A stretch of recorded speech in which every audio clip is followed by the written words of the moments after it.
Welcome to Divisive Issues, a comic book podcast where we talk about comic books. I'm Ryan Lynch. I'm Sly Crappa. I'm Phil and Darryl. And I'm Daryl Stephan. Welcome, guys. I hope you didn't get full of last week's stuff, because we have a lot more. But it's different this time. It's DC, the distinguished competition. Yeah, I mean, if Marvel did such a bad job last time, like DC can only do better, I think. I especially like that in the last episode we mentioned a lot, like, this was much better than what DC was doing at the time. And also, Phil, you were saying, like, we can't give Stanley credit for being progressive on, like, black racial issues, because, you know, he's in New York. Everyone in New York is progressive on black racial issues. Like, That's not exactly what I said. I said he has an easier time being more progressive and more comfortable with diversity. DC's headquarters were in New York, too, so... yeah. I'm just saying that it's easier for someone like Stan Lee to be more okay with diversity. It should be easier. It should be easier. And that doesn't mean he shouldn't get credit for being a progressive in a time when we get this stuff like this. Okay, that's fair. Okay, so just to keep it fair, instead of doing 1961, or 1963, why don't we skip ahead to like 68, 69 and see if DC's caught up yet? Yeah. They have to. Okay. Of course. DC has always been in touch with the people. Right. Like when they made Batman v Superman, everyone loved that movie, right? Yeah. Why are you bringing that up? That has nothing to do with any of these plugging comics. older episodes. Yeah. So okay, who's starting with this fucking nonsense? It's me. Okay. Yay. We're jumping to Detective Comics. What station number? 371. Yeah. Okay. And what's on the cover of this issue? On the cover, we have a bunch of guys attacking Batman and Robin, and Batman's asking, "Batgirl, get over here, help us, we've got a problem." And Batgirl's looking down at a Turner suit saying, "I have a bigger one, a run in my thighs." Tights. Tight. I did. Yes, my legs cut up and help me, I'm bleeding. I went straight to the gams. This is written by Gardner Fox, and Gil Kane does the art. And that's that's a big team. That's a really big team. Gardner Fox was like the guy at DC for like 20 years. Yeah. He did all the Golden Age stuff. He did a lot of Silver Age stuff. And Gil Kane is like a classic comic artist. So this will probably be great, right? Yeah. Just to give some backstory, this is like only like 10 issues after Batgirl first appeared, and this is the story caliber we get for her. Just to get some backstory, this was the worst thing I've ever read. Really? It's worse than the Unfunnies? No, okay. Out of this bunch. This is the worst thing I've read this week. Yes. Worst thing I've ever read, worst thing I've read this week. I only started reading this week, so I don't know.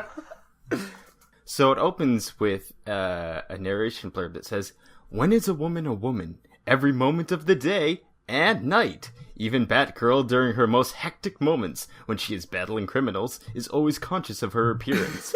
Should her costume be ripped, her face smeared, a boot heel lost, and her concern boomerangs against her, and yet being feminine can sometimes be turned to an advantage, as she demonstrates to Batman and Robin in Batgirl's Costume Cutups."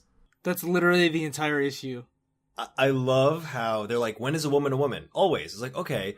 And they immediately stop calling her a woman and saying, she's always conscious of her appearance. Like, that's what they're talking about. When is a woman conscious of her appearance? Yeah. Always. And we should note, too, on that same page, she's looking in, like, a little hand pocket makeup mirror and, like, doing her lipstick. Well, Batman and Robin are fighting, guys! Yeah. She's literally putting on makeup in the middle of a fight. Yeah. By the time Batgirl pretties herself up for this brawl, it'll be all over, says Batman and Robin. The story opens up with, I should have assumed this is a Batman story, with a team of sports-themed criminals. Oh, this was January 1968. Oh yeah, this is not too far long after the 60s Adam West Batman series. Yeah, the show is still on at this point. Yeah. Yeah, it's funny because I forgot that Batman used to be really campy, because he's the gritty superhero of today. Like, he's the one everyone thinks of when you think of a dark superhero. This was right around the time that Barbara Gordon, played by Yvonne Craig, debuted in the show, and she was incredibly popular. This is like big pop culture tie-in material. You would think they would really make it good. Oh, I love the sports theme gang so much. What are they called? The sports spoilers gang. They've been using sports gimmicks.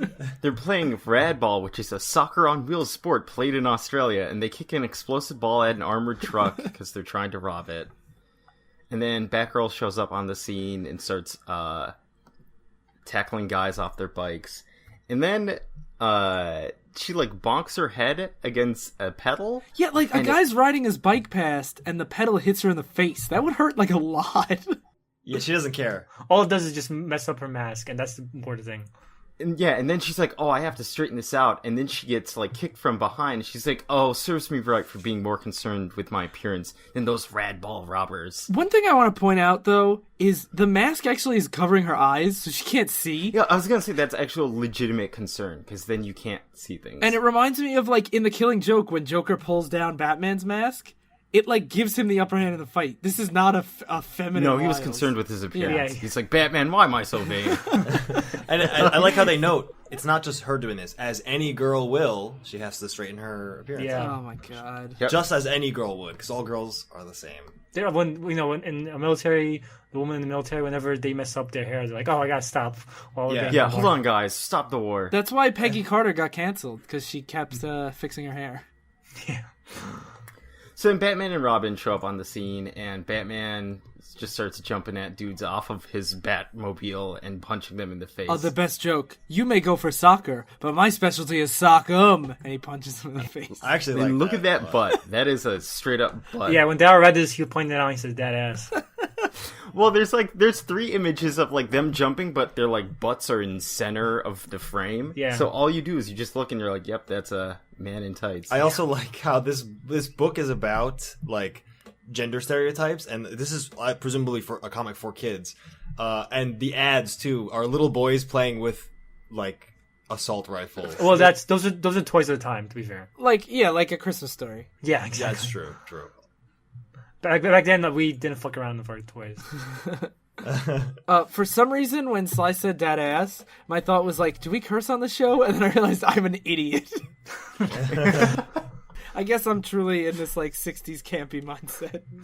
Imagine like Batman just starts fucking cursing and. Gosh, golly. Holy shit, Batman. After the sports spoilers get away, unfortunately, Batman approaches Batgirl, and he's saying, like, you can't possibly be as depressed as you looked. If you haven't delayed those crooks long enough, we wouldn't have caught any. And then she says, thanks for the kind words, Batman, but the fact remains, my vanity betrayed me.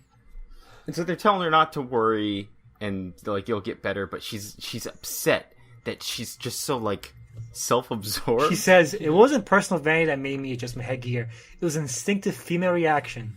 Yeah, Oh yep. my I loved that too. God. It's like it's not her being vain. It's like females are inherently vain. They cannot. They have no other way than to be vain. It's like the book is trying to like show how strong of a character she is by being like, despite her flaws of being a woman, look at how hard she's working to overcome them. Yeah. It's like when Daredevil reminds you that he's blind in every issue, and he's like, I overcome it anyway. But no, this time, her handicap is being a woman. You're a gender. You're joking, but like that's actually the way they set this up. Like, that it's like, and this book has so many chances to not to redeem itself that it just keeps like dropping the rad ball over and over. Yeah. And so the next night leads Batman and Robin to a sawmill where they find the sports spoilers again. Why are they going to this sawmill, Daryl? It's so stupid. Because that's where precious metals are shaped into sports contest prizes and trophies. And then Robin says they're going after the ingots, but it's like, it sounds like they're just going after the trophies. Yeah. It's like they're really like, we have to commit sports themed crimes, but there's not a lot, so we really have to stretch. Anyway, as dumb as that is, it gets even dumber because they see Batman and Robin coming, and to get away, they cut down like a stack of logs, and then they start riding the log And rolling. they say we got to do it just like we practiced. Like, in case we had to do this, we practiced riding on logs. My favorite part, too, is they don't think they're like, well, Batman and Robin can't chase us because they can't go across logs. And no, Batman and Robin have prepared for this. They didn't expect us to be expert log rollers, too. Catching up to them will be as easy as rolling off a log. Okay, Robin. Yeah, they say logs, like, for the next 4 frames. Apparently log rolling is like a sport. People do it. Yep. Yeah? But it was just like, I don't know. It's such a strange sport to choose for a sports theme, guys. It's like radball and log rolling. Yeah, so that's the thing. far. Is like it's so weird. It doesn't actually get you distance. So like they're not actually going anywhere. And the fact that Batman and Robin are like we're log rollers too is the whole scene is really silly. Yeah. Anyway, you get another good scene of Batman's butt, and then There's some Robin butt too. yeah, a bit. It's not as well pronounced as Batman, but this guy is gonna hit them with this like pitchfork behind them, and then there's a scream that warns them to like look out, and it comes from Batgirl, and she thinks to herself, even though it allowed them to dodge the attack, she thinks to herself, darn, I did it again. My reaction at seeing Batman and Robin in danger was to let one go from my vocal cords. Jeez. So it's like women instinctively reply to danger by just screaming. Yeah. So she couldn't help herself. And then a guy throws a log at her and says, "This small log will queer her game." The language is so weird. And like we pointed out how like Stanley uses a lot of words and stuff. And even though Stanley uses words like crumb and everything, it's still such a more it still sounds more like real people than this. Yeah. Yep. And then when the log hits the mud, it splashes her with mud, and now she has to rub the mud off because she's a woman. And of course Batgirl needs Batman to mansplain her. Like, next time you screen Batgirl, how about you warn us from the direction in which the attack is coming instead of just, screaming like that? Because even determined fighters as we are, we get distracted by a lady's scream. And she's like, sorry guys, I really am just a dumb woman. Even worse, when she's back, like right after when she's back at the library at work, she's like, I'll be a crook catcher first and a glance catcher second. What?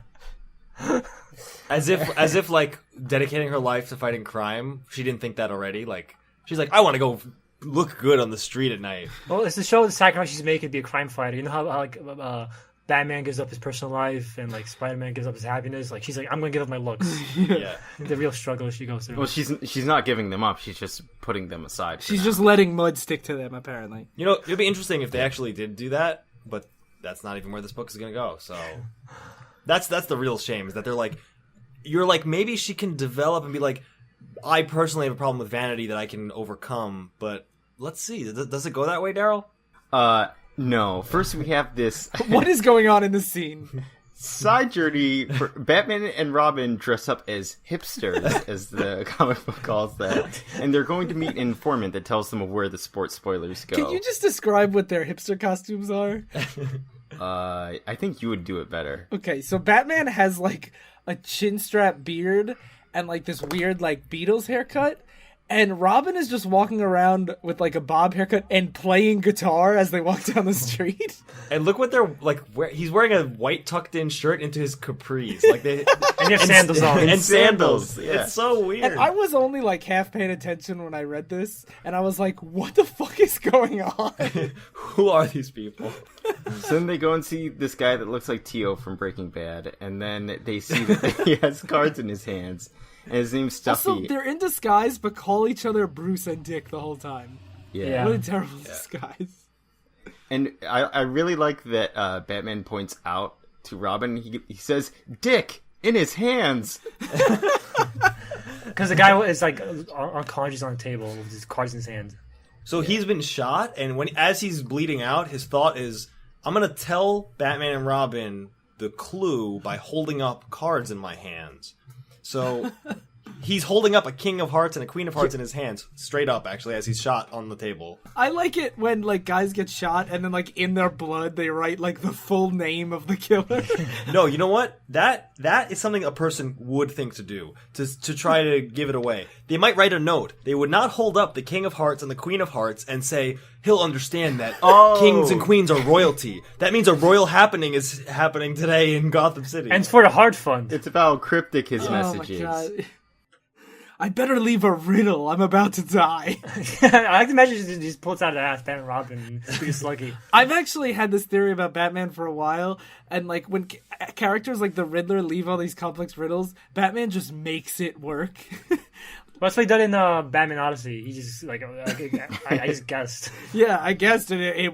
Right? There has to be some triple meaning. Yeah. Also, you find the body. They talk for like 10 minutes while they discuss the clues, and then they check. Oh, he's actually alive. Let's check his pulse after like 10 minutes of talking. Now let's call an ambulance, I guess.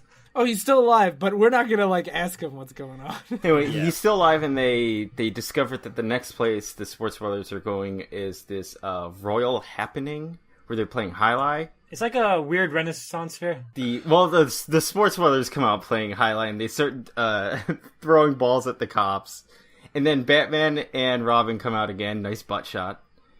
And Batman jumps into dudes, and Robin starts fighting them. And where is Barbara? She's in a dress. She's dressed as Queen Victoria. Yeah. They always call her the Domino Daredoll. She doesn't even wear a domino mask. Just a cowl. Yeah. Also, she can't be a daredevil because she's a girl? What, Phil? I guess What? so. Excuse me? Everyone else, they call them daredevils, and then they're like, she's a daredoll. Phil, don't you get it? Men are the devil. Yeah. Oh, she's pretty. That's why she's a doll. That's it. Yeah. Oh. So speaking of how pretty she is, what does she do now? Yeah, so she runs up and she says, I count 9 of them. That's only 3 for each of us to handle. What a spot for feminine frailty. Now, and then suddenly she complains about what's on the cover, that she has a run in her tights. And then all of the sports spoilers look over with these really... I'm trying Googly eyes. Yeah. They're basically wolf whistling at her. They even have whistled notes flying And they give over us them. this gem. What Yeah. a pair of gams! Jeez. Yeah. And the shot is literally just her leg seductively from the side, and all of them, even Batman and Robin, Robin's not, Well, we know how Robin is. just staring at her leg. It's great. And this is when Batman's like, now I should fuck her. And then Batman Killing Joke was made. Yeah, this is the precursor to Killing Joke. So the whole team finishes off the sports spoilers. And Batman turns to Batgirl after and says, you see, Batgirl? That was one time where you turned a feminine trait to your advantage and the disadvantage of the criminals. And Robin says, it sure was lucky for Batman and me that you tore your tights when you did, or we might have wound up on the short end of the score. And later on, she doesn't even tell them this. She just thinks to herself, I just didn't have the heart to tell Batman and Robin that I tore my tights deliberately to give me an excuse for showing off my leg and distracting those crooks. The fact that my feminine weakness betrayed me so often in the past, I just had to prove it has its strong points too. And that's how this ends. It's crazy to me that this is her struggling with her vanity, and it literally ends with her being like, yeah, but me being a dumb girl, sometimes it's good because guys will just want to just stare at how hot I am. All right, to ask you, Phil. Yeah. So this is around the same. This is not that far off from the Valkyrie issue. It's 3 years, right? Yeah, Valkyrie issue. We said it was trash, irredeemable. We're talking about the Avengers Valkyrie issue, the Hulk one. Yeah, the Avengers one. Okay. So knowing this was the This is way worse. So so does that change your opinion on the Valkyrie one a little bit to know that at least Marvel was trying to improve things? It's hard because I do like when I read something to read it not in a vacuum, but I do like to judge it on its own merits a lot. I know this is something we've talked about before, and people always talk about is it fair to judge a book based on the stuff that's around it? On its own merits, I think the Valkyrie one is still pretty fucking bad. But if we're comparing it from a social standpoint, two companies trying to deal with sexism, I do feel a little bit better about the Valkyrie one now, because even though the Enchantress magic bullshit really that she got dumped really makes it really bad. This whole time in this issue is just pretty offensive. Also, I feel like the Marvel issues are we're trying to do this. We know we have a point that we're trying to do, where the DC, that issue, the Batgirl issue, is just so, so conservative status quo to me that it's no, women are allowed to be objects. Don't worry about it. Even the Fantastic Four stuff we read where it was oh, Sue's proving that a girl is still a girl. She never once went into battle and went I'm gonna try and be sexy to seduce guys. Yeah, no, I will definitely agree. Batgirl is I'll use my legs to attract these men, and Batman's this is awesome. It's obvious that Marvel, even when failing, did try. Whereas this, it does not seem like they're let's try to show how women have other strengths besides their looks. This is that is their strength and weakness. Just that they're vain. This is shit. Yeah. So to stay on the topic of Batman and sexism, Ryan, I'm probably gonna need some help with this one because there's a lot of plot that's bizarre. you're gonna need some help with it because you actually like it. Okay. Oh, fuck you, Ryan. I don't like it. It's just You said you did. You said you liked it. It's He not said good, he enjoyed it. but I enjoyed it. I think it's fun. Ryan says it's his favorite comic of all time. So, Batman 214. John 3:16. Okay, so this is written by Frank Robbins, art by Irv Novick and Joe Gilia. Do you know any of these people, Ryan? No. Yeah, a lot of DC at the time has this problem where I don't know most of these people aside from like Kevin Iger. Robert Kaniger. Yeah, that's DC's problem. Yeah. You don't know them. Fuck you, DC. Yeah, this is August 1969, so it's very soon after the last one. But there's a lot. Since I feel like DC had a lot less. Like writers matter a lot less at DC for a while. Well, Marvel also made all their creators like personalities in the books. And DC I know, but didn't. I feel like the writers have more, like, they were more crucial to the direction of the book than DC writers. One thing that actually I think very ties into this, at this time, Julie Schwartz is the editor, and what Julie Schwartz would do is he would design a cover, or have an artist design a cover, that's like, whoa, look how crazy this is, don't you want to read this? And then have the writers and the artists make the story off of that concept.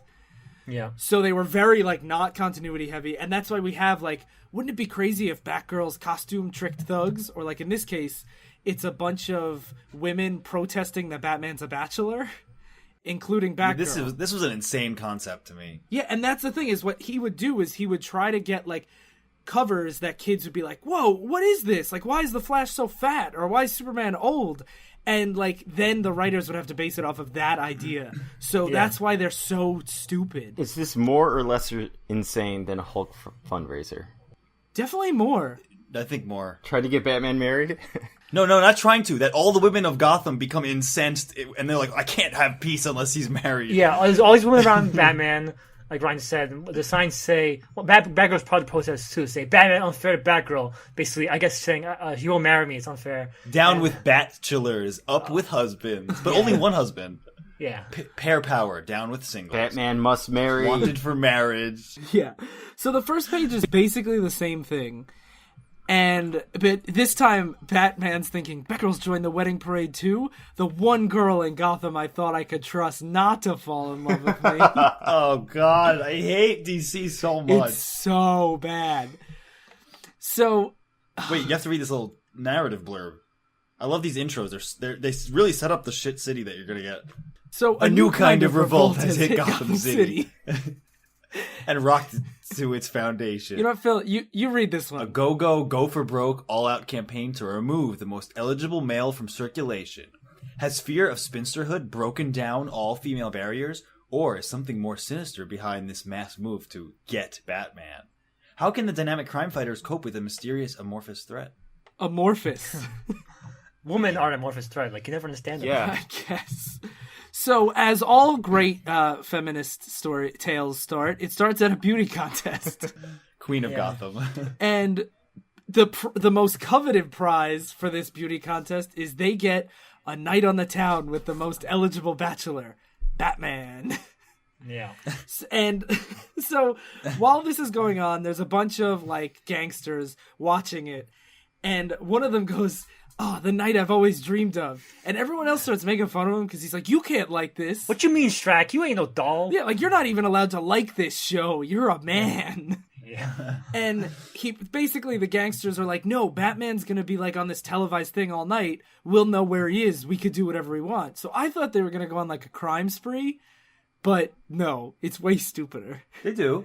They do, but that's part one. That's part one of the plan. Yeah, that's only part one. And also, I like that they were like, that's a stupid plan, boss, because Robin will be out, and when they make the TV station says, oh, don't worry, guys, Robin is here too in the audience just to watch. There's no one on patrol, guys. No one on patrol. No, yeah. I love this idea too that no one's ever thought about this. Like, if Batman's always showing up at TV and stuff, like, doesn't he know that people will know he's not going to stop them? Yeah. That's what I was so confused about. We're so used to Batman being able to pre-plan everything in advance. Then when Batman's like, I'm just going to go out on the town with this girl, and Robin's like, I'm going to stay home and watch him and live vicariously through him. He says that. And then these guys are like, let's just rob a bunch of banks, and they get away with it. You see, Nemesis would have known better than do this. Yeah. No, if Nemesis was Batman here, as the robbers got to the banks, there would be 3 seconds left on the bomb and they'd explode. A lot of people complain about Silver Age DC for a myriad of reasons, but one of which is that the cops don't exist. And, like, Marvel would have cops. Like, they might always rely on the superheroes, but this is like they don't even exist. I've always thought that Gotham is like, it's an impossible city because for the amount of crime and obviously like incompetence of the police force, at the same time you have this extremely wealthy society that is living like good lives. You can't have those two. You can't if you're all corrupt. I guess so. Well, when you have like Crime Alley where like you walk there and instantly die, and then you have like the nice part. It just doesn't make. I just can't imagine a city like this existing. Well, no, it makes sense because like in a Randian paradise, the rich people could hire their own security forces. Yeah. Okay. And Gotham PD is just like a bunch of lackeys just there to get beat up. Yeah, they're just there to mooch off the government teat, and they don't actually do anything. Yeah. Right. Okay, I get it. Batman's a captain of industry, an entrepreneur trying to capitalize his own police force. Yeah. So there's a lot of panels of just the gangsters like reiterating their plan over and over and over again for no reason. And then this is when they send in Cleo, part B of the plan. And it's just like a sexy femme fatale, very like 1960s like She woman. looks like she'll be at home in the Bond film. Yeah, exactly. Yeah. I love this. The plan is so great too because they're like, if he's busy one night with this girl, if we get him married, he's going to be stuck at home forever because if you're a married man, like you're just enslaved. Yeah, ball and chain. Yeah, all you got to do. I was trying to explain this concept to Christy earlier, and I was like, yeah, the old whip and chain or whatever. It's apparently ball and chain, but whip and chain's a different kind of relationship. But they want to get him married so that he's just stuck at home and can't fight crime. That's literally their plan. Also, we should have pointed out when he calls for Cleo, when she first shows up, she says, "You whistled, boss." Like she's a lapdog. Oh, jeez. Yeah. Yeah. And she goes to the basic plan is to go to advertising company. Yeah, she goes to some advertising company and she's like, I don't have an appointment, but I do have $1 million. And the advertiser like runs out and he's like, I'm sorry, my receptionist is a fucking idiot. Give me your $1 million. She's a woman after all. And basically there's a bunch of like Mad Men media executives. You should mention the name of her organization that she claims to represent. Web. Women to End Bachelorhood. And it's BAT. BAT. Bachelor. And basically she wants a big marketing campaign to convince people that Batman shouldn't be single. Basically they say the one barrier to happy marriage of Gotham, the symbol of all male... the symbol of all single male eligible is Batman. Basically, as long as Batman shows how cool it is to be single, marriage will never seem cool. The ball and chain will never seem cool, I guess. Unlike that whip and chain. Yeah. They start advertising with, like, they're on milk bottles and dropping flyers out of planes. And people instantly are like, yes, I'm totally won over by this. Not just people, just women. Yeah. There's not one man that's a part of this group. That's like the craziest thing about this. Yeah. Why would men care? Because men don't care about marriage. Only get married by women who like tie them down and stuff, guys, right? Yeah. They're only in it for the sex. They just get tied down after. I also want to point out, like, all the women are obsessed with getting Batman married now, while there's a crime spree going on. Yeah. The crime spree is like barely mentioned. And that's what's crazy is like the fact that it's not like this was a crazy plan by some villains. It's like that every single woman in Gotham is like this. They just fall for it. Like everyone falls for it. Yeah. They're like, no, we do have to get Batman married. And I mean, in a page, all of a sudden there's like thousands of people lining the streets protesting, thousands of women, including Batgirl. So this is when we get the cover scene. So now, like, Batman and Robin are trying to escape in the Batmobile, and every street is filled with mobs and mobs of women. I think it's kind of funny that Batman shows up and he's like, "Oh my God, we need to retreat!" Like he can't handle it. The one thing he can't. This is his kryptonite. Just women. One thing I mentioned Julie Schwartz before. One thing I want to point out is not only did they lean so hard on this kind of plot at this era because they really wanted to stress that Batman wasn't gay. But when Julie Schwartz took over, his goal was to make Batman more realistic because he didn't want like as many like crazy aliens and like imps from other dimensions. So this was his idea of realistic stories. Like the Adam West show is supposed to be grounded in realism. It is realistic. The threat of marriage looms over all men. And if you're not careful enough, you'll have mobs of women with signs chasing after you. Aren't women the weakness of every man, guys? Not all women, Right. because as Batman tries to escape, suddenly from an unnoticed alley, Chloe in like a really cool sports car. Cleo. Cleo, what did I say? Chloe. Holy. Cleo, whatever. You watch much Smallville lately, Ryan? Is that even a character? Yeah, you said you watched 2 seasons of it. Like when it was on. That's not important. I watched 2 seasons too. It's like saying I watched Spider-Man. Who's this Peter Parker character? Okay. Is Chloe Superman? Clark Kent. Yeah. Chloe's like she's like Lois Lane of that show, I thought basically. there was Lana Lang. Why are we talking about this when Joe's not here? This isn't important. So she like cuts off the mob and like saves Batman, and Robin's like, "We've been reprieved by another female." So then they escape and they do the like racing side by side, like the old James Bond thing of like 2 sports cars racing side by side. Yeah. And Batman's like, "Thanks a lot. You're an angel in disguise." And she like smoke screens everybody. And she basically just tells Batman to like fuck off. I don't need you. You're an asshole. Yeah. And then Yep. she's like, eat my dust. Bite my dust? Eat my ass? Sniff my dust. Sniff my dust. Whatever. She leaves and she's like, haha, now if I brush him off, I'll be the only woman in Gotham who doesn't care about him. And since reverse psychology says that he now will want me, he's gonna want me. And Batman immediately falls for it. This is why I think this issue is so fun and stupid. Because you are fun and stupid. yeah, but not only is it so like sexist towards women, there's also this element of like Batman is so easily manipulated as a man, and it's so over the top across the board that I'm like, oh, this is just so dumb. Like, they're not trying to do anything because it's just stupid. The thing is, I find that it actually, even though you show the men being easily manipulated, it still ends up being sexist towards women because women, no, definitely. They're always portrayed as like these temptresses that like men can't control themselves, so women are the ones always driving them to be rapists and things like that. It's like it's not my fault. It's the women that are the evil ones. They're the devils.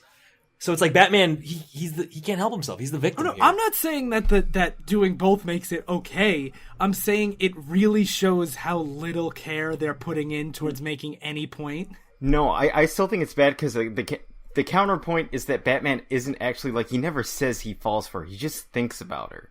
As opposed to what happens later on when someone says they fell for her. Just to defend Ryan here, because he clearly needs it.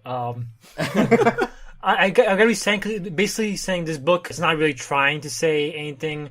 It's just it's probably just trying to go with a story about woman, this quirky concept of woman trying to date Batman, and it's not really thinking about social implications of what it's doing.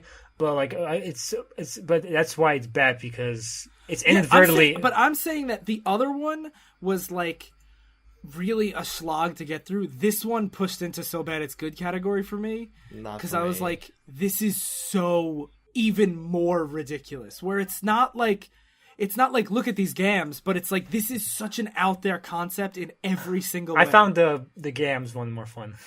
Yeah.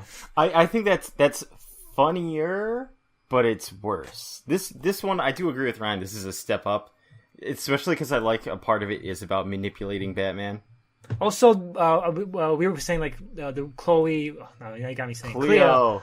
Cleo was doing reverse psychology. They also mentioned that she's presenting himself as a strong, independent woman to contrast herself with the Ghost of Gotham, because they figured that's what Batman will want. So there is, but they completely undo that. They do, but I'm just saying that she's a step up from Batgirl. But the thing is, this whole book, to me, is just like, look how manipulated literally every character in this whole story is. Like, how easily manipulated. And I just find that so funny. I don't. But anyway, I mean, that's fine. I'm not gonna, like, die on this hill. Yeah, we should keep going. Yeah. So basically, it kind of just keeps repeating this again and again, where they're, like, robbing a bank, and the women get in the way, and Cleo saves Batman and Robin. And this happens, like, 3 or 4 times. Yeah. And does anything of value really happen between then and the end? Well, Cleo is like, when she chases off the women, she's like, "You're trying to achieve by force what you can't but gain by feminine wiles. I'm the like you were saying, I'm a strong, independent woman." And Batman again is like, "Wow," over and over. He's like, "She's so cool," and he's like, "Whatever." She's like, "See ya." She doesn't care about him, or she acts like she doesn't. And that's basically just happens over and over. And then basically Batman catches her at a robbery, so like she's working with the bad guys, and even though this is the point where they're supposed to corner Batman, she betrays the goons, judo throws them, and saves Batman again. And this is when she makes her big reveal that we're all part of one huge put-on. I was supposed to be marriage bait, but I've ended up the poor fish. I've been hooked by you, and now the dream is over, and she's crying. And these are some great lines here. Finally figured it out, eh, Cleo? Strack ain't no marriage broker. He was just using you to set Batman up for a kill. So now you can both be joined in holy homicide. Homie homicide. And then Batgirl comes in and says, I object, and kicks him in the face. Yeah, so Batgirl's like, I was just trying to infiltrate the organization. I saved everybody. And this is when, like, Batgirl reveals, like, the whole plot.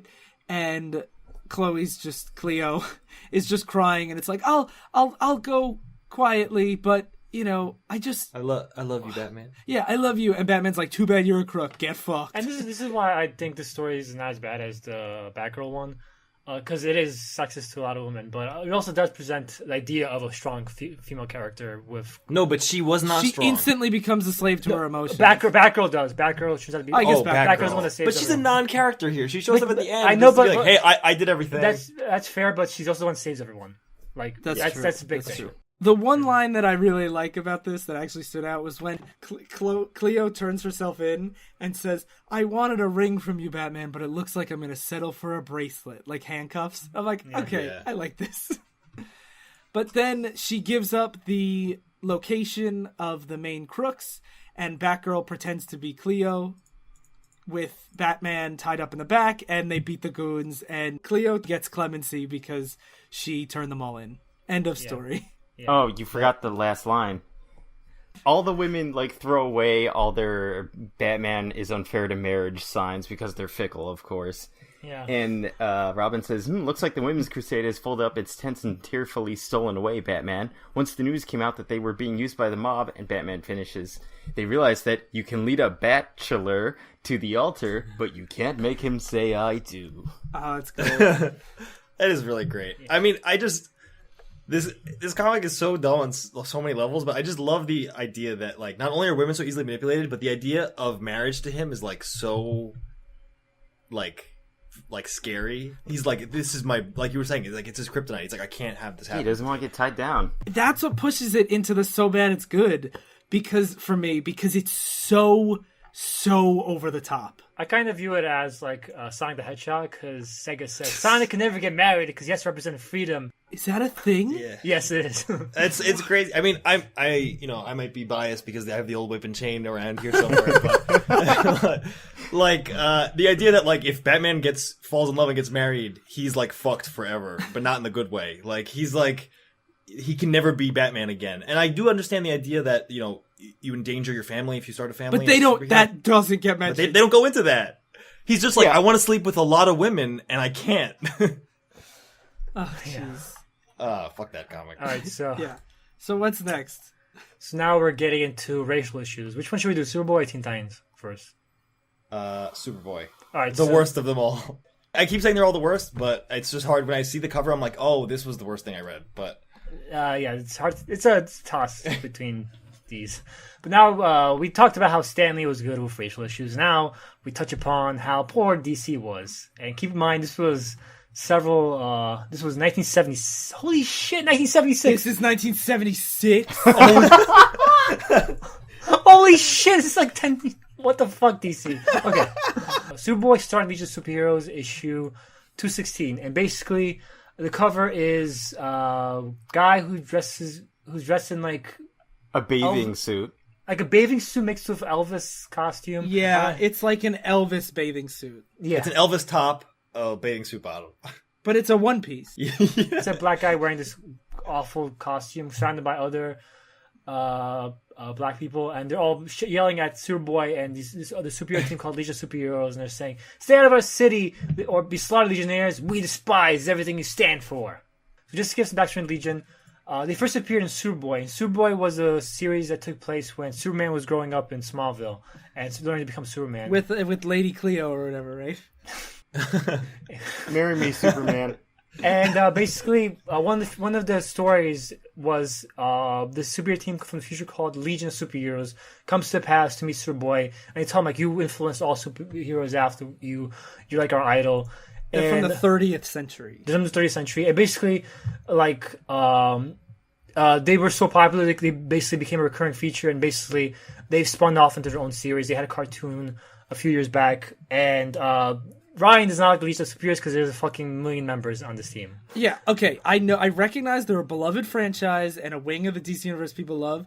We will see in this issue, just this issue alone, there are dozens and dozens of characters, and I have yet to find the personality of any of them. So, getting into, just to give backstory, the artist and writing crew the writer is Carrie Bates, and the artist is Mike Grell. Ryan, do you know Carrie Bates? Carrie Bates wrote The Flash for a really long time and wrote, to me, the definitive Barry Allen writer. And, he does usually pretty great work, especially around the late 70s, early 80s. And that's not what we get here. And Mike Grell, the artist, he is notable because he was his Green Arrow run was basically the one that made Arrow into a super greedy hero willing to kill, who fights social issues and stuff. So, if you watch the show Arrow, Mike Grell's Green Arrow is what really allowed to be possible. He let Green Arrow move from the campy origin. So this should be an all-star cast for 1976. Yeah. And just to give some more backstory, sorry for all the backstory, but I find it very fascinating. All this lore. So, basically, there was interest in having a Black Legionnaire for a long time, and people would propose them, and they would get rejected by the editors. So the Legion was over a decade old at this point, I believe, and they're all white. Yeah. That's what's crazy to me. It's that they don't have a black guy, but they have a green man and a blue girl. Yeah. But they're well, black people, that's... Oof. Yeah, that's too much. So, well, it's because, like this, we'll see later, when they have blue people and green people, they're really just white people that are, palette swapped. Yes. In green face. I'll talk about that later at the end, but it really bothered me about this whole thing. Yeah. Whatever. And basically this... they finally introduced the first Black Legionnaire of the story, and it was an editorial mandate. And Mike Grell, the artist I mentioned, hated it so much he purposely gave him a bathing suit Elvis costume. Now, did he hate it because they didn't want to put in a black person, or it had to be this story? No, he hated it because this is after all this time we wait for a black guy and you give us this shit. Fuck you. Okay. DC. Now finally get to the story. Sorry, I love comic history and Really? Tell me more. You should start a podcast. So the story is the hero who hated the Legion. And it opens up with... I hate this story on two fronts. One is for the racial issues it has. The second is that it's a very poorly told story. I couldn't figure out what was going on for most of it, and the way everything concludes is so ham-fisted and awkward. This just doesn't... It's not a good story at all. Yeah. They keep introducing things, and there's it's just so much plot. You said you didn't realize that they were supposed to be in the future at the beginning? Yeah, because they're talking about between the years of 1957 and 2976. I was like, excuse me, what year is Yeah, especially because it doesn't seem like the future at all. Yeah. And you have Superboy there, and I'm like, so this is still the 70s, right? 1,000 years later. Superboy went to the future, just FYI. And this is before, collected editions existed. Could you imagine just picking this up, being 12 and not knowing anything except, I know Superman? Yeah, so between that period that Darryl mentioned, 1957 and 2975, a satellite was launched to orbit, and now it's basically plummeting towards Earth, and the Legion is we have to what was it? There's a fortune inside that satellite of rare gems and Zygold jewels. I love too how 1,000 years in the future they can't have a satellite orbit that doesn't degrade, even though we can do that today. It's so why was the satellite filled with gems? Someone who was dying wanted to hide it up there. They go into it later. It doesn't fucking matter, but it's some criminals when I die, the gang can pick up the satellite and get the gems or something.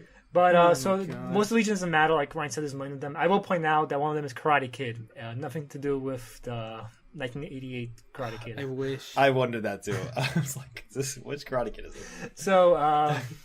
So the team goes... This panel was so confusing too, because it cuts to another panel, and there's other people flying around, and there's just speech bubbles coming out of it. So I was like, is this the Superboy team? Oh, welcome to a Legion book. Every page is 10 more characters, and none of them matter. No, yeah. So we have the initial scene where they're discussing this. Then it cuts them in a ship, and you just see from the ship text bubbles protruding with no indication of who's talking. The ship The ship is talking. Well, you can tell because of the characters' distinct personalities and voices. Oh no, it's important to say. What is the ship saying too? The island city of Marzal, an independent, totally self-sufficient community, populated entirely by a black race that wants nothing to do with the outside Oh yeah, world. I have to get. I love that. It's just like a black race. Do you mean humans or like I don't? The black race. I have to mention this. So Legion is supposed to be in like an ideal future where like superheroes have won basically and create their own army of superheroes. So in this ideal future, people wonder like, what happened to all the black people in this ideal perfect world? In DC's ideal perfect world, all the black people went to their own island to segregate themselves from everyone else. And they all fit in one city. Yeah. So basically, as they go land, the mob, the Betas, a space mob, comes to steal the gems. And but before the Legion can come to stop them, they hear a loud piercing scream, and all the Betas jetpacks. They're flying on jetpacks. All the jetpacks explode before they can land on Marzal. Sly, I need you to actually give us what these speech bubbles sound like. Yeah, Rig. RRYGGG. Great sound effect. Rig is pretty good. Yeah. So where are these speech bubbles coming from, Sly? So they're coming from Tyrog, the Elvis bathing suit guy. So he has like super screaming, and he can make bubbles appear from the sky and capture all the Betas. So he has miracle voice, is what they call it. Every time he yells, a miracle happens. What the fuck is that? He goes wag, and the Betas just fly to space. I like how they're called Betas. Typical beta males are not good like us fucking Alphas? Yeah, the legions are the alphas, and these guys are Betas. Yeah. The MRIA is one. This is the future. So like you said, he has a miracle voice. So that miracle voice lets him deflect beams and capture people in bubbles and stuff. Yeah, and when he goes, yeah, he teleports away. Yeah. Oh, you! He yells out. I feel like this whole comic, we're all trying to be him. Well, it's just crazy because you're like, who is this black guy in an Elvis bathing suit? And he's just going around going, "Eeg, ooh." I have to imagine that's also my girl trying to poke fun at this guy. So now, okay, even though he has a miracle voice, he doesn't tell anybody anything. He plays a video? And he says basically like, oh, the Legion are here. What's so weird is this is pre-recorded. Like, he didn't record it himself. It's like, I was preparing for this in advance. It's like, why can't you just... I knew why people come to Black Society. But then later on in this pre-recorded tape, he is explicitly talking about like the gems and the guys. And he can see future in his miracle voice. He goes, and he sees the future. Basically, Tyrok says the Legion never helped us black people, so now fuck them. We can't help them. And basically, the Legion's like, oh, we have to go find the Betas because they're The gems. The gems fell in Marzal. You have to find the gems, and the Betas are there looking for gems. And Tyrok infiltrates the group while the pre-recorded message was playing. Wait, can I point out one small thing? Yeah. Speaking of comic book people just talking while they're doing actions, Karate Kid is punching rocks and goes, "I'm pulverizing these huge chunks that Superboy didn't catch," and he saves these people by punching rocks, and they're all like, "Get out of here, Whitey! Fuck you!" They don't say Whitey. They just say, "Get out of Marzal. We didn't ask you to save us." Get out of here, honky. Yeah, his pre-recorded message at this point says, as soon as I find out why the Betas have infiltrated Marzal, I will take them into custody. When did he fucking record this message? Earlier today. 5 minutes ago, yeah. So basically, the Tyrok infiltrated the group while he was playing that very specific pre-recorded message, and basically the gems are bathed in radiation. So even after he takes out the Betas, the radiation starts making him sick, and he's too weak. He's too weak to call out to them. So he does a Kissy face. Supersonic whistle. It is the most butthole mouth I've ever seen. Yeah, it really is. It's basically supposed to indicate he's whispering, and basically his voice is so magic. And I love Mike Grell, and this guy's just got a butthole for a face. Yeah, so basically the Legion picks it up with a device, his kissy face, and Superboy goes. No, Superboy hears the supersonic whispering or whistling.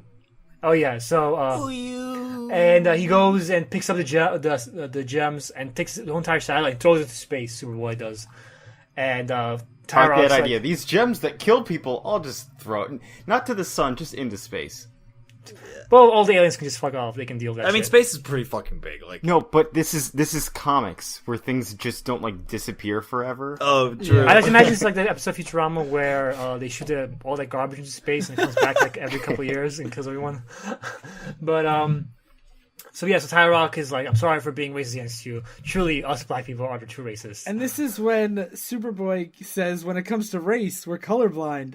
Blue skin, and he points to the blue person. Yellow skin, and he points to the Asian person. Karate and Kid. green skin, and points to Brainiac. I didn't catch that. Holy shit! Yeah, and like this is one of the worst like parts of the book, which is crazy because this book is shit. But like the idea that like I mean this is the 70s, but the idea that like to not be racist, just be colorblind. It's like what we were saying, like the feminist trope of, you know, oh, you got dumped, you're a feminist. The racism trope is just like, just act white. It's fine. Yeah, exactly. They're like, we accept people with blue skin, yellow skin, and green skin, but really they're all Midwestern white people with palette swaps. Like, they all act the same. The idea that, like... Also, on their planets, they're the majority. They're still Yeah. majority people. And the idea that, like, you're not supposed to show diversity because that's racist. You just have to be colorblind and pretend everyone's white is, like... It's just... If you bring out race, you're the real racist. Yeah. Right. It's like... it's a really old school way of thinking about race. And, like... I don't see races. Yeah. Yeah. Instead of being like, it's okay that people are different. Instead of being like, it's fine that you're like different than me. I treat you equally. Exactly. Like you can embrace your heritage and culture. That's cool. You don't have to be like as white as I am. He's like, be like a Legionnaire. Be like, you know, you're from Kansas. And he's like, okay, he does, and that's how the comic ends. Yeah, I also, on top of all the horrible stuff, I never even thought about that. Karate Kid is Asian, and he's like the first Asian Legionnaire. So that was the first black Legionnaire, and Karate Kid was the first Asian Legionnaire. And here they're saying, oh, even if you have yellow skin like Karate Kid over here, it's fine. Yeah, like, what the fuck? And I love, too, how he's so against the Legion for being neglected, his people, and then immediately he's just like, long live the Legion. I'm white now, too. So he's a true Uncle Tom, guys. I couldn't tell that Karate Kid was Asian from this comic.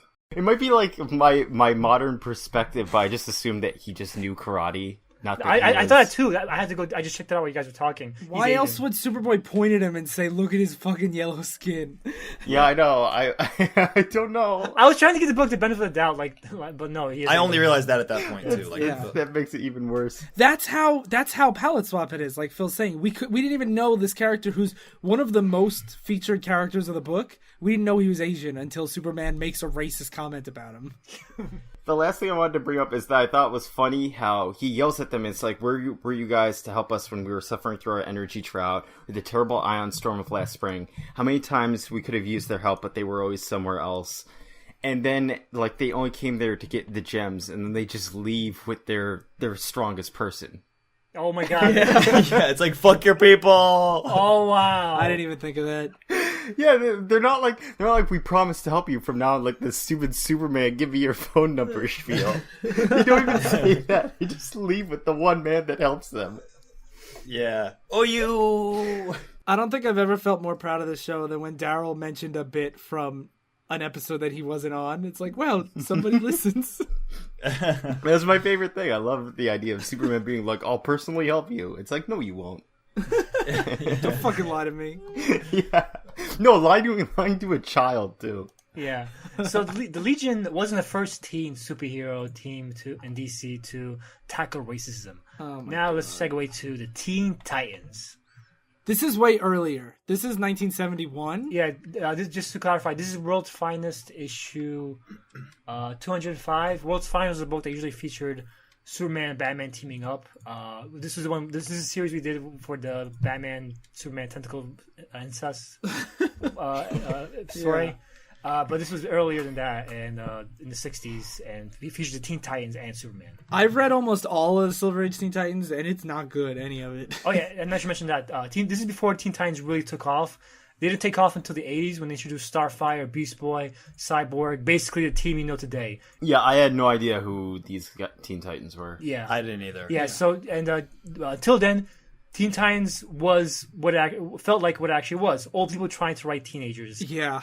And this issue is written by Steve Skeets, art by Dick Dillon and Joe Gilia, and it's still a Julie Schwartz issue. Yeah. So, Phil... all right. This one is...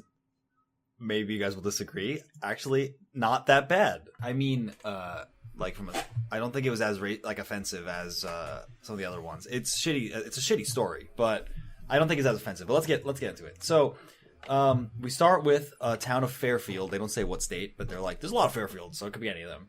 And basically the Teen Titans are watching some guy stealing groceries from a grocery store, and they beat the shit out of him for breaking the law. And he's like, I'm trying to feed my family. And Oh, real quick. The narration on the first page says, if within the following pages you see a subtle change in their attitudes, don't phone, don't write in, don't call us bigots. It's all part of the story. And, like, subtle, they, like, beat the shit out of this guy because his family's starving.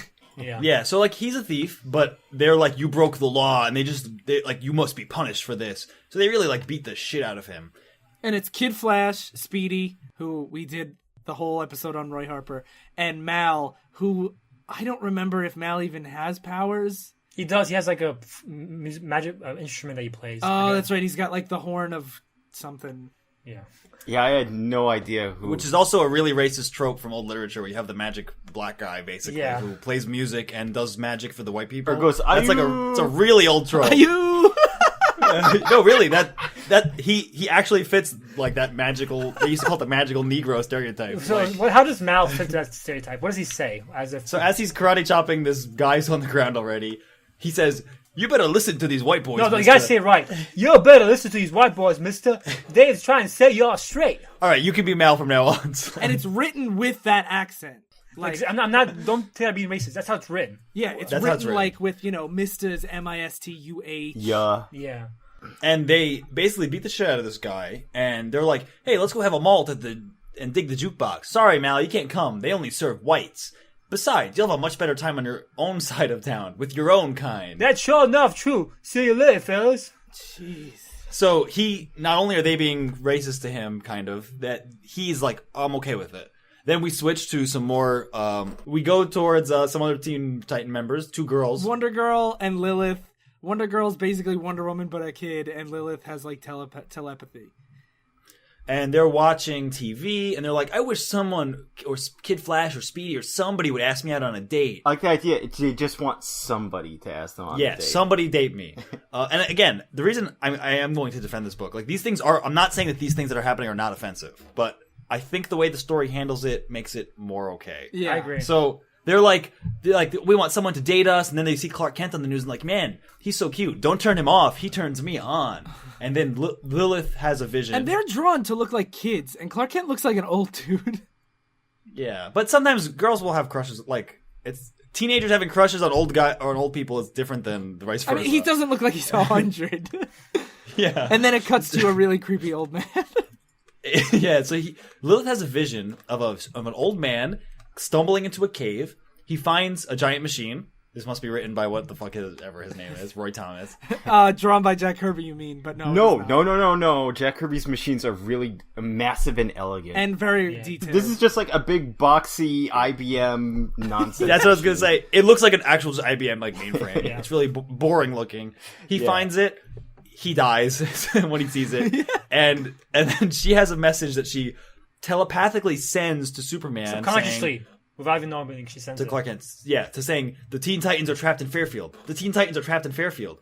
And Clark Kent, reading the news or whatever, says like, blah, blah, blah, White's Consumer Index, the Teen Titans are trapped in Fairfield. It's in like blood red and huge bold. Yeah. I used to be screaming it. Yeah. And then the girls watching are like, what is he talking about? We're not trapped. We like it here. That dumb. They turn it off and they listen to some records. And then they're yelling at Clark Kent at the studio. They're like, why would you fucking talk about the Teen Titans? This is the status quo Sly mentioned on the Muhammad Ali episode with Morgan Edge, the edgy TV guy. Morgan Edgelord. And they're like, shut the fuck up, Clark Kent. Don't get off the script. And he's like, I didn't say anything about Teen Titans. And they're like, look, it's on the telecast or whatever. And he's like, that's pretty weird, but why would someone send me an SOS? It must be Lilith, because I need to resolve the story in one issue. Yeah. So if Lilith, if this whole convoluted way of sending Superman a message didn't happen, Superman would have no idea what's going on.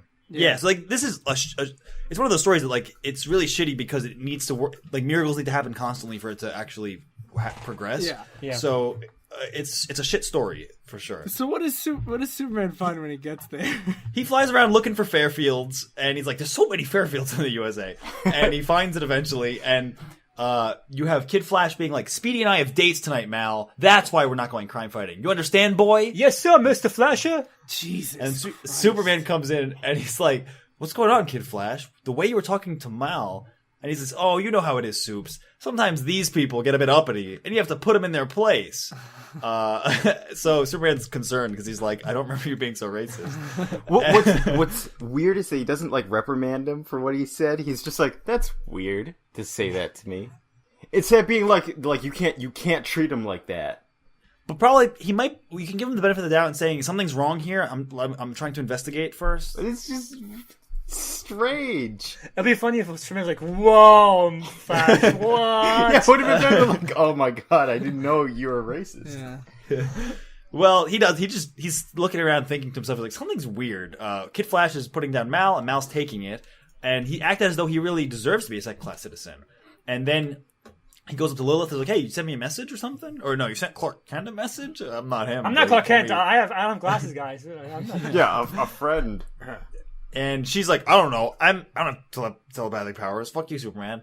And which is weird. Doesn't he know she does? Yeah, he does, but he's like, why would she lie to me? I like that you have Sly's summation like speech patterns where everyone just curses at superheroes when they're done with them. It's because I'm trying to just get through all this fucking dialogue. There's a lot of dialogue. That's the. There's only like 2 bubbles per page as opposed to Marvel's 4.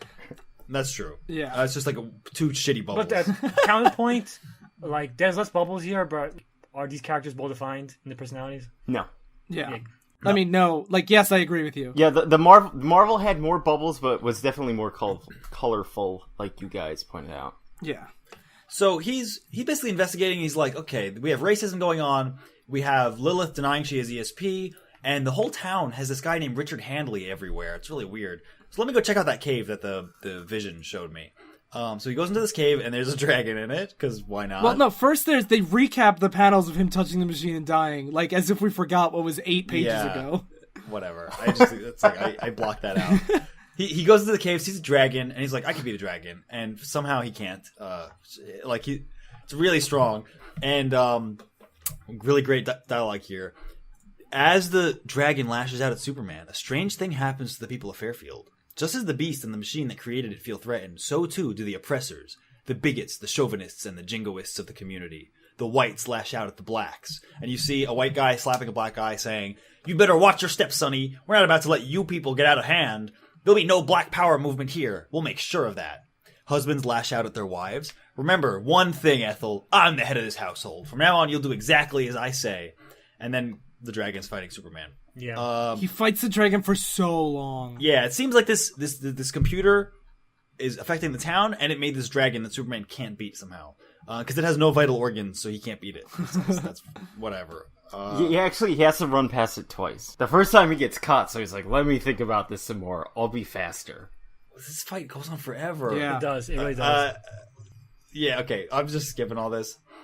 So he finds the skeleton of Richard Handley next to the computer, and he smashes it. The computer, not the skeleton. Die, you racist crumb.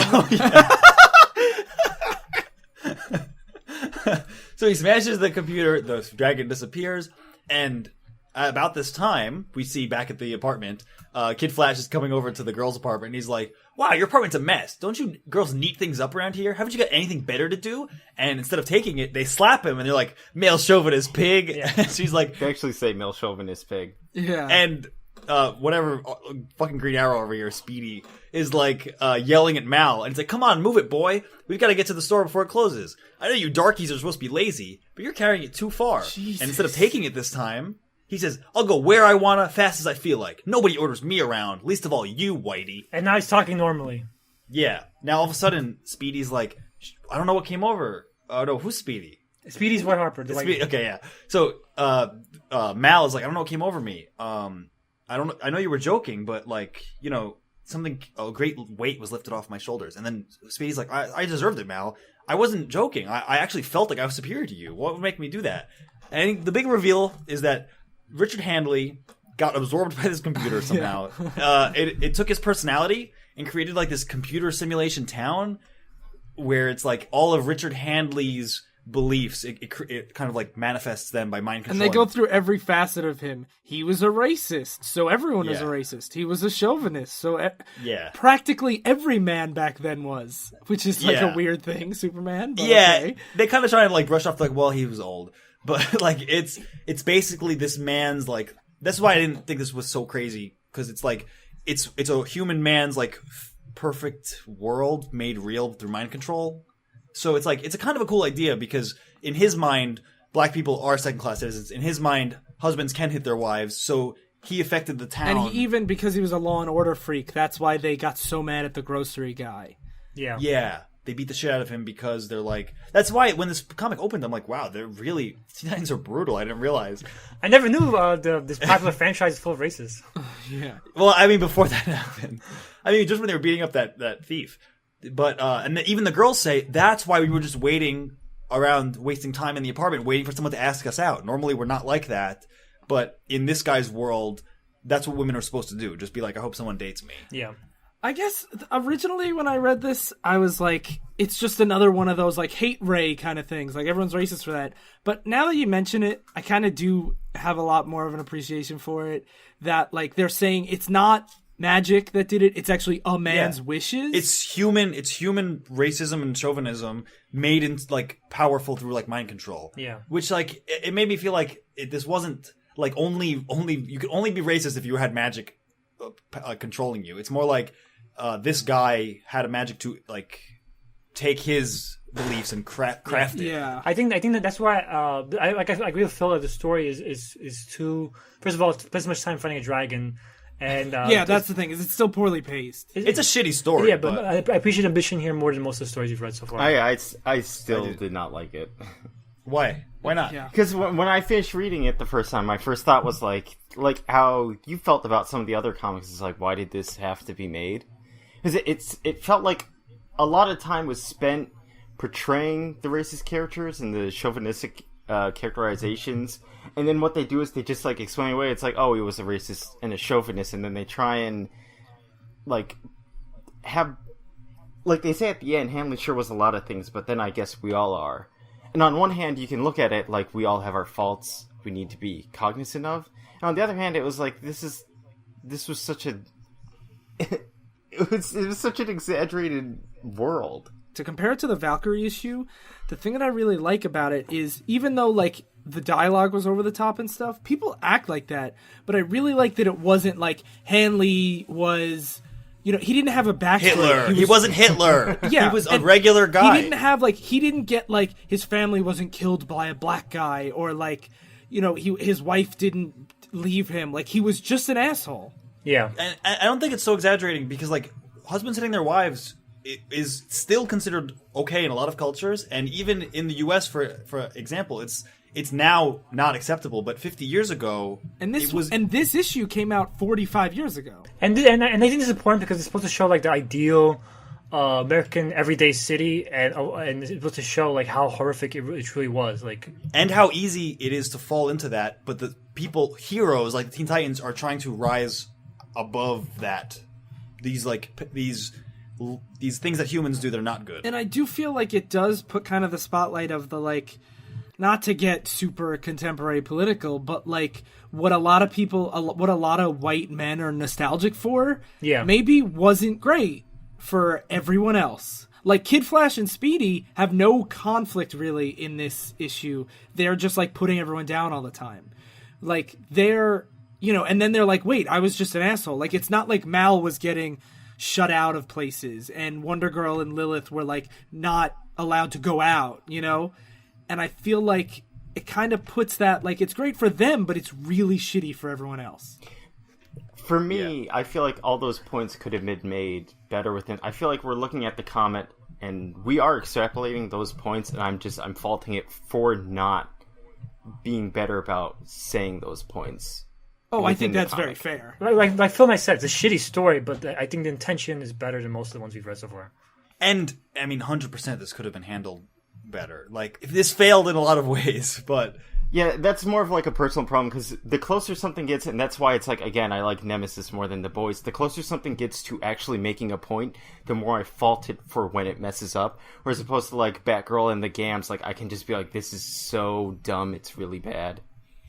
I'm actually the opposite. From my appreciation of a book, I appreciate ambition more than anything. I'd rather somebody try really hard and potentially fail than ignore just not even try at all. And like I'm similar to that to a degree. I critique it more when it has a lot of ambition that doesn't go a lot of places. I do too, but I think my overall judgment of it will be more positive if it was at least trying something sincere. I'm on Sly's side here.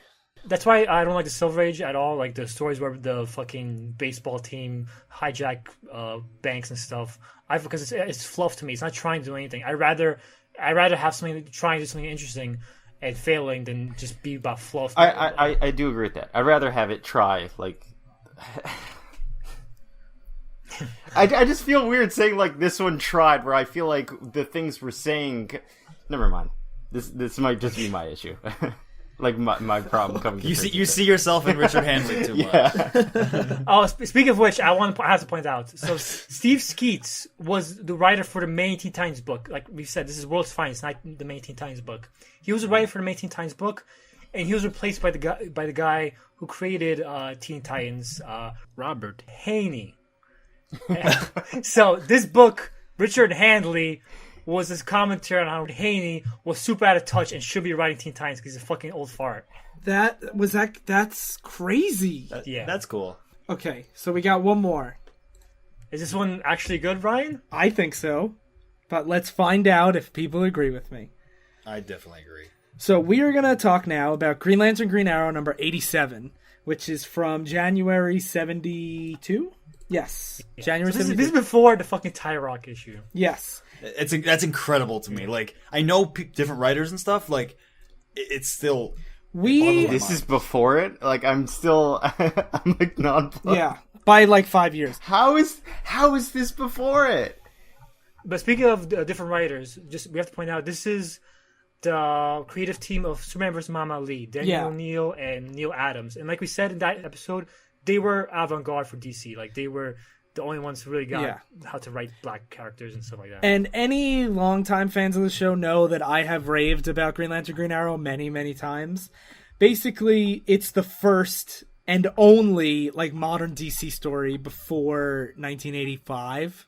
Pretty much. And it's you can really see like all the stuff we said about Superman versus Muhammad Ali, Danny O'Neill and Neil Adams. Listen to that episode, and I'm pretty sure I go into long detail about why I love them so much. But this was part of their like most, in my opinion, their like most iconic work. And this is the first appearance of John Stewart, the Green Lantern from the cartoon, the black one that everybody knows. Yeah. And if you're familiar with one from the cartoon, this one is a bit different. Yeah. So the one in the cartoon was more. They didn't pay much attention to his race. It was more about him being a military guy and being serious. He was the stern guy of the team. This one, he's a bit more fiery than the John Stewart from the show. Yeah, I don't think he's not serious. He just like he. But I mean more like the stern. Just as an aside, they folded in his cartoon personality into the comics, and I actually find him incredibly boring now. I like when he's like super political. And I like driven. that too. Me too. Actually, reading it. Maybe it isn't best to just be colorblind. Maybe. It's just like why I kind of like Valkyrie because she's so like passionate about what she wants to do. Passion is always important for a character. Yes, it gives you personality, especially when it's like it's opposite of what a lot of heroes stand for, as like this comic shows. So one of the things that this run does to Hal Jordan, the Green Lantern character, is he was a very like traditional Silver Age straight white man that was afraid of marriage and all that stuff. And this run really broke down like Batman. Yeah, this run really broke down what it meant to be a superhero. And it basically, to quickly recap, it starts with the run starts with Hal trying to break up a fight and between a like wealthy, greedy like landlord and a poor black family. And Hal's just like, you guys can't assault this man. And then Green Arrow points out that like, well, this guy's a slumlord and a real piece of shit. And even though they're breaking the law and he's not, he's the bad guy here. And then over the next like 10 to 20 issues, somewhere around there, they basically go around America and explore all sorts of different social issues. And I think it's done really wonderfully. The dialogue might be a little dated and on the nose at times, but I actually read this recently and I find it more appropriate now because I mentioned this before, but they have a black man come up to Green Lantern saying, "Oh, I heard you did a lot for purple skins, the blue skins, and the pink skins. what have you done for the Blackskins? And Green Lantern's like, I haven't done anything. Yeah. And like when I first heard that panel existed, I was like, that's so over the top and hammy. Then when I read the Legion comic, I'm like, actually, It was necessary. Yeah. Yeah, and also at the same time, we see a lot of people pander to certain groups, and you're like, what have you done, though? Yeah. That's a valid question. And like we mentioned before, like we mentioned in Marvel had random black people appear in the stories, like just as a casual thing. DC never had black people appear, so it's kind of worth mentioning in the story. Like you have all these stories of Green Lantern, not a single black person has ever shown up. When have you ever helped a single black person in your stories? That's pretty crazy. Yeah. So basically, the whole setup to the issue is that there's an earthquake, and the guy who is usually Hal Jordan's backup in case he ever like died or was knocked unconscious, Guy Gardner, the best Green Lantern for what it's worth, he is hospitalized trying to save a kid. So the Guardians, Green Lantern's bosses, basically say, we picked a new backup for you in case there's a problem. And Hal's like, okay, let's go meet him. I'm sure he's white and great. And we cut to Jon Stewart, who is basically playing dominoes on the sidewalk with his friend. I think actually, is he the one playing dominoes, or does he come and help No, I us? think there's two guys playing dominoes, and then Jon Stewart comes from off screen. Oh, okay. But basically, a cop is hassling the two guys playing dominoes, and Jon Stewart comes up saying, maybe you should worry about criminals, not people playing dominoes, and stop hassling these guys. He's like, do they really need a permit to play dominoes here? Yeah, and he's like, and blocking the sidewalk, like, you could just walk around us. You don't even have to go on the street. And that, I think, is an issue that, if you follow the news, people do still talk about, 50 years later. Like, kind of, that kind of policing. A small detail I like, too, is that, like, Jon Stewart hassles that one cop. It says, he has, like, white hair, so he's older, and he says, you want trouble? Jon Stewart says, I don't want it, but I'm not about to run from it either.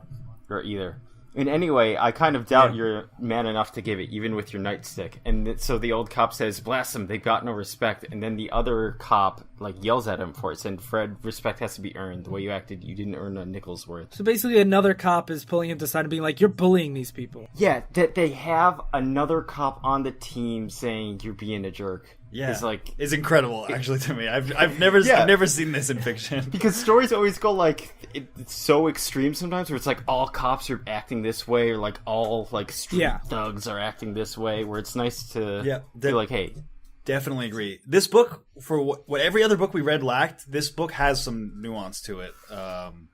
Yeah, especially at the end, which I can't wait to get to. So Hal Jordan's watching this with the boss, and he's with the Guardian, and he's like, that's the man you want to trust with the power ring, the finest weapon ever devised. And the Guardian basically is like, what, because he's black? You don't like, what, are you a racist? Yeah, we're not interested in your petty bigotries. And Hal goes, hey, that's not what I meant. Yeah, maybe he's brave, honest, and has the right kind of mind, but it's obvious he also has a chip on his shoulder the size of the Rock of Gibraltar. You know all these black people have chips on their shoulders. Yeah, like, why are they so bitter all the time? And basically, he's like, too fucking bad. He's the best guy. Like, we're the guardians of the universe. We know better than you, Hal Jordan. So Hal meets up with him, and they get, like, milkshakes. And he's basically saying, like, are you interested to be my backup? And he says, I'm an architect, and for black architects, there's not a lot of work going around right now. We're in like a bit of a recession, and like, sure, I would love to try out. That sounds awesome. And I would do like here that he's not like, they're not trying to just pretend like he's not black. He's like, he makes a joke about it too. He's like, my name is Jon Stewart, but you better call me Black Lantern from now on. And one thing I like, he recites the oath where he says, brightest day and blackest night, no evil shall escape my sight. Like those who worship evil's might, beware my power, Green Lantern's light.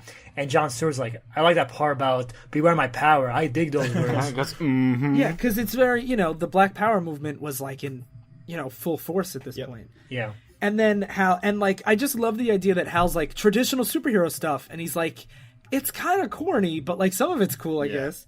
He makes him a costume that's exactly the same as Hal's, and John rips his mask off, and he's like, only one thing, I don't wear any mask. This black man lets it all hang out. I've got nothing to hide. And I think at this point, I think the only public superhero in DC was the Elongated Man. Yeah. I can't believe that's someone's name. Ryan loves the elongated man. Don't talk shit about I'm him. the elongated man. I love the elongated man. That's not his birth name. We will talk about elongated man and the dark, really dark things they do to him in modern alright. DC. Elongated man's the best. Just Fuck that you. name. Well, that's why he's Ralph. He loses his mask right away. And Jon Stewart's like, there's already a Green Lantern. I'd rather be Jon Stewart. And like, Yeah. I'm proud of my heritage. I'm proud of, my race. Like, and I really like that idea a lot, especially for 1971 DC. So now Hal's like training him, and John picks everything up really, really fast. And the thing that I really like about this is he's a very proud and black character, but they don't make him like obnoxious racist cliche. That's what I've said this like several times now, like about that line, like towing the line, and it's so easy to just be like, well, if we want to have him, be black and actually act like, with a certain culture, we're gonna have to make him a drug addict, and we're gonna have to put him in the ghetto and whatever. It's like it's so hard. It's not so hard, but it seems to be hard to make characters that are more nuanced, that can be multiple things, like people actually are.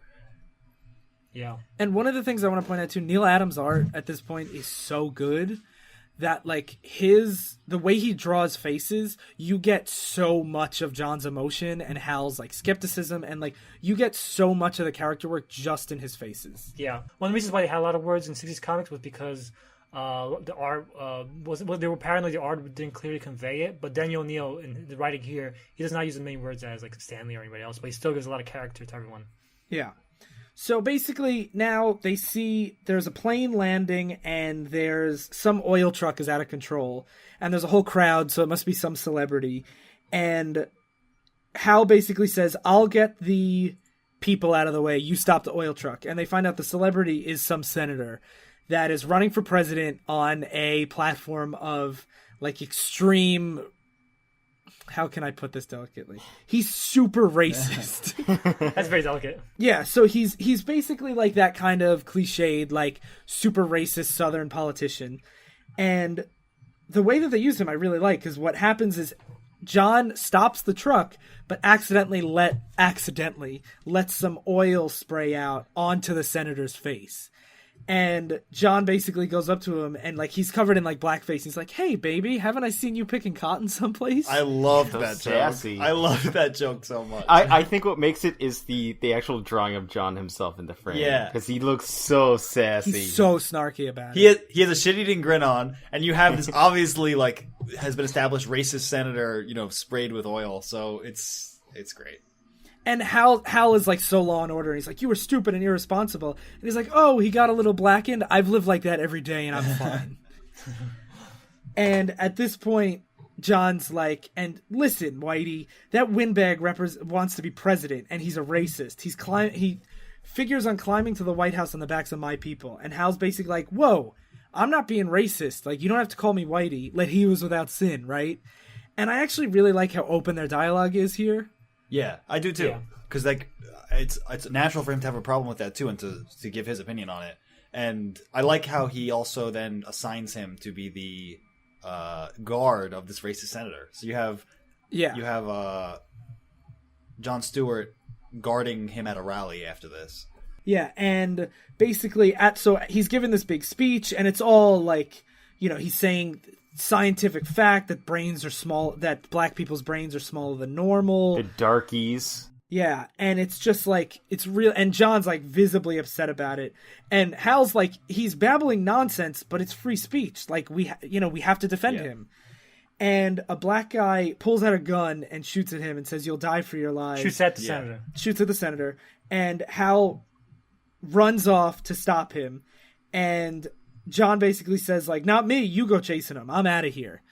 And Hal catches him and thinks, like, it's weird that he didn't shoot at me. Like, he pointed his gun at me, but then didn't use it at all. Like, that's weird. And at this point, another shooter shows up with, like... It's like a submachine gun. Yeah. Yeah, and he's shooting at the senator, and at this point, we see a Green Lantern ring being used to save the senator and capture this shooter. No, I think he was shooting at cops in the parking lot. Oh, Yeah. okay. Yeah, you're right. And then we see that it's actually Jon Stewart that's the one that saved the senator. And Hal's like, "You're a disgrace. I saw you run off." And then Jon Stewart says, I'm gonna teach you a lesson. Meet me inside." And he says that he paid more attention instead of just jumping to conclusions and realized that the black guy was a setup that was designed to scapegoat, black people as killing the racist and making him a martyr. And his gun was with blanks, and John saw that the actual... Let's say his gun was filled with blacks. No. Yeah, they were never actually supposed to kill the senator. There was supposed to be a setup where you have an attempted assassination on the senator, and then they kill cops in the parking lot, so it looks like black people are like trying to kill the senator, they're killing cops. Yeah, it's just a fear-mongering ploy. So that he'll rise on the polls. And that's actually something that I see people talking about all the time. Like, oh, these protesters are just like professional agitators. Yeah. And like, that's still a thing that, I mean, it's like that has happened. Like, it's no secret now that, during like workers' strikes and stuff, like cops would send in undercover workers and start shooting at cops in order to allow them to disperse the crowd. Yeah, and they're also like, a lot of politicians have used this stuff as well. It's interesting though, they don't arrest him for this because it seems like that's like grand conspiracy. Like they just like, you're not going to get elected probably. But I think it's because they can't. How do you connect that to him? Well, yeah. I guess so. Oh, politician gets away with crime, like breaking news. But it suggests that now the Green Lantern and accuse him in public about this, that he'll probably be hurt politically from it. Yeah, and they now like John and Hal like have a conversation where they're basically like they come to mutual respect. Like maybe John's a little brash and he should get some of the chip off his shoulder, but Hal also is way too easy to trust people and like doesn't see what's really going on. And that ends the first appearance of Jon Stewart. Yep. Yeah. What was so great about that comic is that Jon Stewart wasn't wrong about something. Because I was just waiting for it to be like, he has to like really mellow down and listen to white people. Like I was waiting for that moment. Yeah. I like how we talk about how even like how and John's dialogue was nuanced too, because it wasn't just like how had to be spoken down to about everything. Like he would say, like, "Don't call me white." Like, and nor was Hal being like a straight up racist. They weren't like portraying him as being evil. Yeah, neither of them are the bad guys, and they have an actual open dialogue about like their own prejudices, and like that's DC doesn't get that nonsense for another like 20 years after this book. This was the last thing I read too when I read this bunch, and this is why at the beginning of the show I was like, maybe these were better than the Marvel stuff until we went back. It's just Daniel Neal and Neil Adams are really good. Yeah, this was the first one I read, and I was like, was this supposed to be bad? Like, because you guys were like, wait till CDC, it's so bad. I'm like, was this? And this kind of characterization continues with Jon Stewart till like the 90s. There's one issue. I was gonna save it for recommendations, but I don't know what issue it is, so I'll just mention it briefly. He endorses a political candidate, and Hal's like, "You're a superhero. You can't use that spotlight for political gain." And it turns out that it's a guy that's anti-apartheid, and this is in like the very early 90s. And it ends up that guy's actually much more violent and like calls for riots, and John has to come to like his own piece of I endorsed this guy and used my name as a superhero for like a political point, and now it's kind of come back to bite me in the ass. And it reminds me very much of this issue of like, how much is too far, and how do we actually openly talk about these kind of racial issues. And this is why when people like Jon Stewart's the best, and I read him now, I'm like, he's pretty fucking boring. Like, this is way more interesting. I agree. After reading it, Cool. So I think we know which one's the best out of all these. Yeah, it's obvious. We know the Batgirl's the best, right? Those gams. Which one's the worst? Batgirl.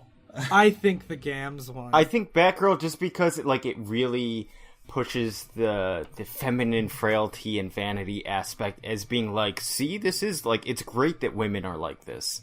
Naturally, instinctually like this. I don't know. The Legion one was pretty terrible too. I was about to say, I would have gone with the Gams until we were reviewing it, and Darryl pointed out the yellow skin comment. I'm like, oh no, this is worse. This is the worst thing. No, the Legion one's definitely worse because that one, at least the Batgirl story was like a story. It was terrible, but like the Legion one was like obnoxious to follow. Yeah. It might be the it's just it's tough because they're both like at bottom of the barrel. Yeah, trash. It's like, which is better, shit stew or shit sandwich? Yeah, do you want racism or sexism? Which one do you like more? So we talked about this a lot. So we're not going to do any letters, but Divisive Issues, all one word, on Twitter, Facebook, and Gmail. If you have any questions, rate, review, subscribe, iTunes, SoundCloud, Stitcher, Google Play, all that stuff. But we love hearing from you, so I love you guys.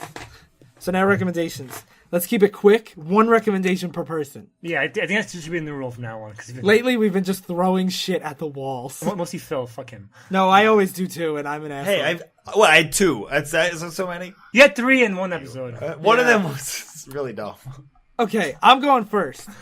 I'm recommending a DC book that I have 2 reasons for recommending it. One, it shows all the fun and like nostalgic parts of the Silver Age of DC without any of the like terribleness.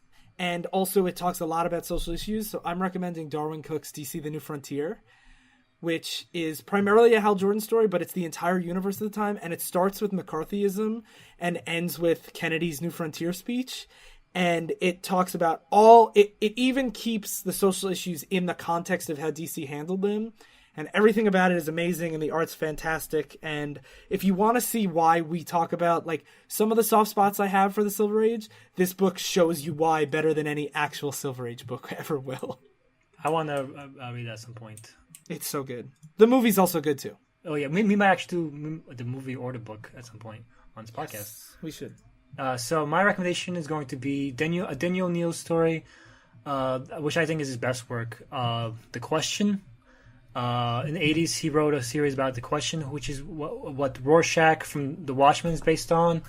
And he basically given free reign on it. And he tackles political issues. He tackles a lot of different topics in it. He tackles racism. And it's probably one of my favorite runs of all time. It's basically about The Question. And he's trying to save his city, Hub City. And basically, you probably say, "Oh, we said before, like with Batman stuff. Hub City makes Gotham look like paradise. Like, we like, it is the worst city in any I've ever read in comics, but I highly recommend it. And Danny O'Neil also says it's his best work, so he would know. It's pretty good. What about you, Daryl? I don't know. What about you, Phil? In protest of my recommendation restrictions, now I'm not gonna have one. It's hard because I feel like my recommendation would be the same as last time. It's like just read feminine literature or feminist, not feminine. Read feminine literature about how girls can't help themselves, but they have to make up. Any literature that addresses like Rachel issues, like Rachel issues. Rachel and Monica from Friends. Where's Rachel? To Kill a Mockingbird. Daryl recommends To Kill a Mockingbird. I'll recommend Eyes on the Prize, the PBS miniseries on the civil rights movement, in case people are like reading these comics. Isn't that what you recommended from the Muhammad Ali episode? Is it? Recommend it again. Yeah, I'm recommending it again. It's really good. Yeah, you could do that. It's a really good series. So, yeah. I'm probably going to recommend Berserk like 100 times. Recommend it today. We don't read that many stuff. Phil says he doesn't read that much, so. Yeah. Okay, so that's anybody have any final thoughts? Daniel O'Neil's awesome. Yeah, that's true. Racism is not awesome. Thank you guys so much for listening. We've been Divisive Issues. I'm Richard Handler. Shit, I was gonna be Richard Handley, and then you were Handler, and I was like, is he trying to be different, or is that... Is it Handley? It doesn't matter. It's Handley. I'm Dick Handler, guys. I'm Dick in his hands. Okay. Are you? And I'm those cans. Stay in continuity.